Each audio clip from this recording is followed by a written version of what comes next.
Hi, my name is Patrick Fries. I'm a soil health scientist here at Ward Lab. I focus a lot on method development, customer support, and a lot of the technical behind the scenes testing that we do for agriculture in general. Today I thought I would talk about some of the questions people ask about soil sampling and prep and how that sort of affects the results, the soil testing results. And it's kind of interesting, mostly because a lot of people don't think about this. You think soil is somewhat inert in some cases and that some of the values won't change, but how you sample and then also how the soil is prepped will also affect some of the results or not. So I thought I would touch on just some of the things that people have asked about. One of these is field sampling. So if you're sampling in a field for soil, typically using an auger of a specific length, you want to make sure that the auger or shovel or whatever device you're using is clean.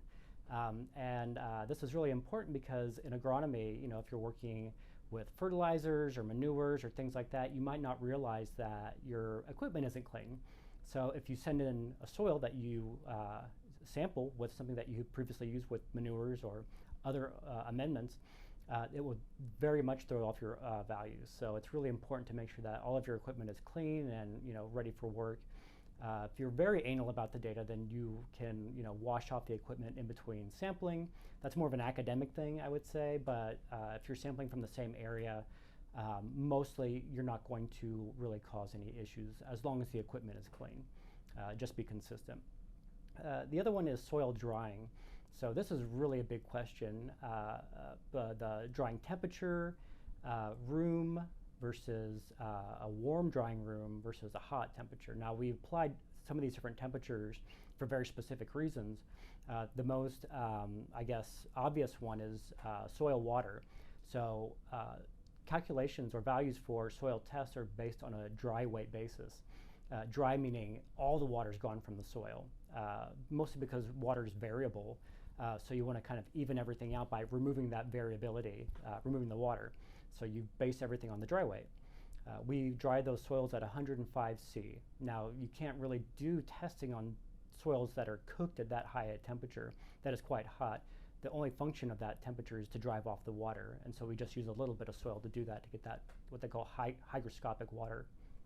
Now, for just general drying, before we do any sort of soil testing, there are two different drying temperatures you could use. One is air drying, and the other one is warm drying. What we found from the research is that between air drying and warm drying, which is about 45 C, it's mostly like a hot day out, I would say, about 100 F, 110 F. So it's just hot, but not too hot to really cause any damages or chemical changes in the soil. We found that between air drying and 45 C, there's really no difference in terms of its impact on the soil chemical properties. And this is why we dry everything at 45 C. It's a very mild drying process, but it's fast, so you can get your data quick. We get everything in, get it prepped, tested, and get the data out for you. But without changing anything. Now it's kind of interesting, if you air dry something, you have to wait quite a bit longer. And some people do request air drying for very specific tests.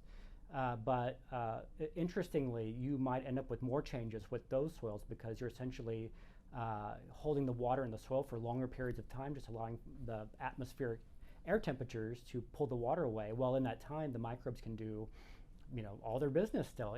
They can change different forms of nitrogen in the soil, and so you might actually get more drastic changes with those soils. So just keep that in mind. Our in-house drying at 45 C, it is just as good as air drying, if not better in some of those cases. The other one I want to touch on is sampling for PLFA in the field and then sending in the samples.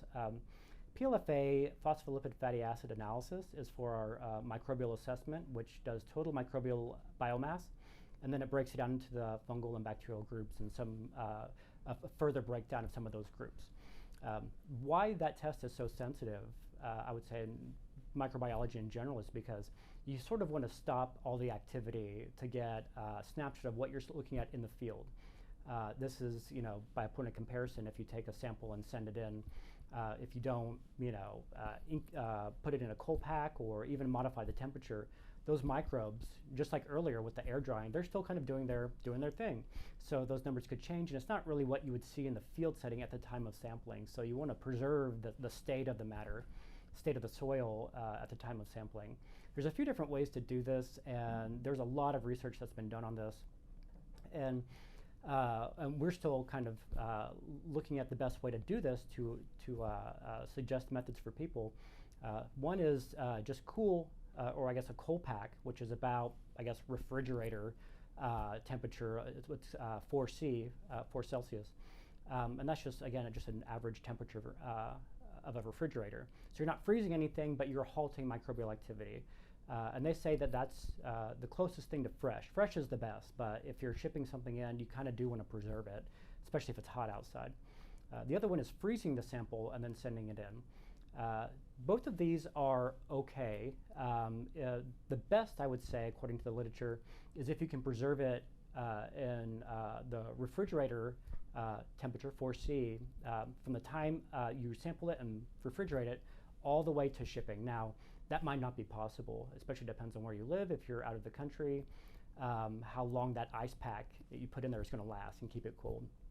So we suggest that if it's hot outside, so a summer month, you're going to freeze the sample, send it in with an ice pack, and that should keep the values preserved.